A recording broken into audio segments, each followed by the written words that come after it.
All right, so the last thing we are doing then is to look at example 2 here, where we're going to find the dimensions of a portable kennel, which for some reason is going to start by giving us expressions for the dimensions. Pretty sure that's a common thing to do with kennels. Anyway, so the volume, it's a rectangular prism, so the volume is just length times width times height. And I'm just going to substitute what I know. So I know the volume is 5.9. The width, let's see, no, I'm looking for length. Length is x plus 7. The width is just x, and the height is x minus 1. So we're going to solve this thing. So since we're solving by graphing, I would put this into y2, put this thing as is into y1. I wouldn't do anything to it, because once you start doing work to it, there's potential for error, so it's just better to just do it as is. So let me get to my calculator. Let's go into y1. We're going to get rid of that, get rid of that. All right, so I said the first one was just 5.9. Second one, we got x plus 7.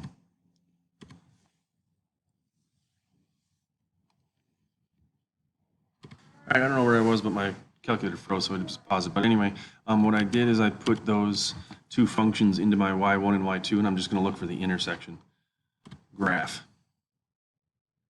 Well, I should have probably changed my window, but whatever, this will work.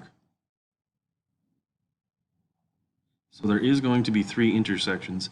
However, I'm only going to use one of them, and the one I know to use is which one makes x positive, because otherwise the width, which is x, would be a negative value. You can't have that negative value. So we're going to find their intersection, second trace, intersect, first curve, second curve, and my guess I'm going to get close to the intersection I want.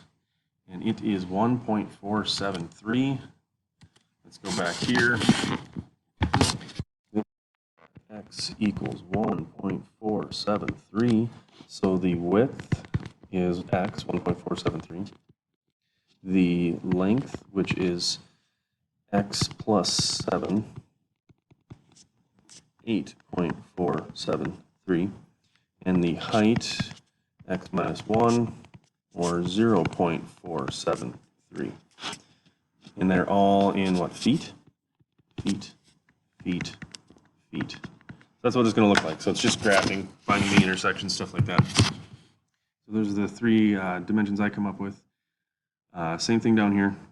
I put that into the one of them. That's the horizontal line. Put this into the other, like y2 probably, and then found the intersection that makes it positive. So there's going to be another one hitting up here, and then it's going to come back down and hit over here. But this is the only positive one.